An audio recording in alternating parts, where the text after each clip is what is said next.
Please subscribe.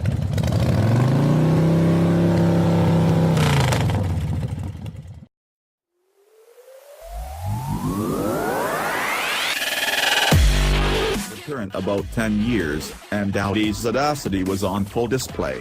Powered by a snarling, turbo diesel 6.0-liter V12 with 500 horsepower and 738 pounds-to-foot of torque, the Q7 V12 TDI was a literal heavyweight at greater than 5,700 pounds and has been offered only to its European clients for the equivalent of about $185,000, which makes it the priciest Audi of its day. Since that time, Audi's grandiosity has receded somewhat from this high-water mark. The R8 might be superer than ever, but 12-cylinder full-size luxury sedans such as the A8W12 are an endangered species.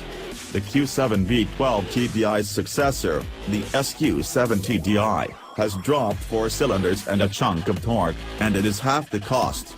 And here we're in a variant of the Q7 that the marketplace hadn't considered or desired back in 2008, powered by an engine with 1/3 of the powerful diesel's displacement and cylinder count, the Q7 2.0T Quattro. Having said that, the 2.0T does not feel that spy all the time. The 8.2-second rolling start figure indicates the degree to which downshifting and turbo lag interfere with acceleration, so unless you toggles the shifter into sport mode or puts the vehicle in dynamic mode through the Audi Drive Select system, sluggishness is all but unavoidable. We found ourselves pushing the pedal to the ground regularly, which did not help our fuel economy. And throughout the rev range, the 4-cylinder spins with a sinewy smoothness commensurate with its lavish host vehicle. Lower limits. The Q7 2.0T's relatively lower curb weight also makes it feel nimble and responsive, changing direction quickly and predictably. But despite its discretionary 255/55 R19 all-season tires, a $1,000 upgrade from the normal 18-inch wheels, its lateral grasp of 0.80 gram was markedly lower than the 1990s sports car like 0.90 gram of our overachieving long-termer. We should note that our long-term Q7 advantages from the discretionary $4,000 adaptive chassis bundle, adaptive dampers, air springs, and 4-wheel steering, and low-profile 21-inch summer tires, none of which are accessible with the 4-banger. Nevertheless, the foundation Q7 suspension ably absorbs bumps and keeps the body from rolling too.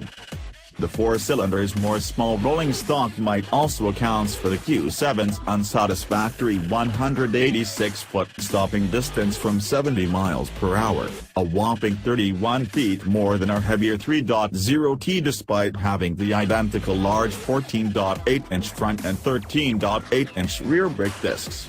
The Q7 2.0T's optional 20-inch wheels and 285/45 series all-season run flat tires may represent a worthwhile expenditure, particularly since they only cost another $800 over the 19s on this car. Oh, and be aware, towing fans, as this one is graded to tug up a trailer to 4,400 pounds. Gray matter. The comparative thirds of our test case was accentuated by its color scheme. Painted floret silver, a $575 alternative, this version's exterior was downright dull and nowhere near as cool as our graphite gray long-term Q7 3.0Ts, with its titanium black optic bundle and above 21-inch wheels.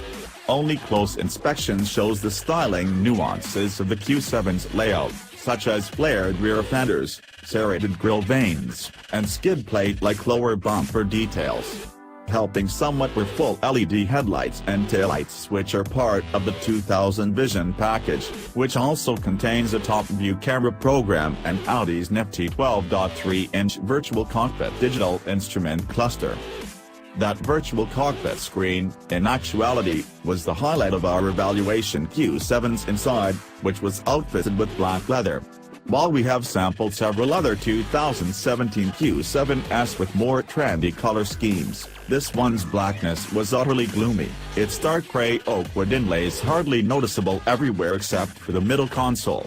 The memory card with our inside graphics became corrupt, so the photographs in our gallery reveal a brown interior from another Q7 2.0T. We think it seems far less dire, just after more time spent pressing its haptically perfected switches and buttons, scanning the sharp resolution of both the virtual cockpit and the stand-up infotainment display, and enjoying the sensible logic of its MMI infotainment system. Does one come to the light in the refinement of the Q7's cabin?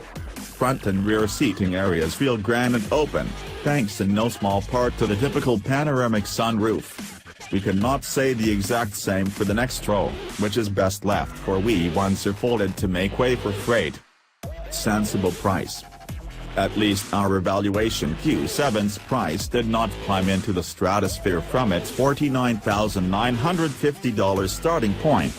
In spite of all the options already mentioned, the 4000 Premium Plus package, such as proximity key entrance and push-button beginning, My Navigation Plus with MMI Touch, smartphone integration, blind spot tracking and back cross-traffic alert, a power-adjustable steering column, LED interior lighting, and much more, the 500 cold weather package, heated steering wheel and back seats, along with the $350 rear side airbags. Our test car was comfortably under $60,000, totaling out to $58,375. This experience together with the 2.0T did not necessarily burnish our excitement for the Q7, but it remains our favorite mid-size luxury SUV.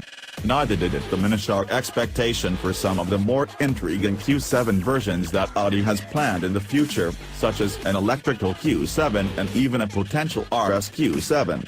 However, we would recommend for updating to the $6,500 pricier 3.0T and, barring that, at least getting an interesting color.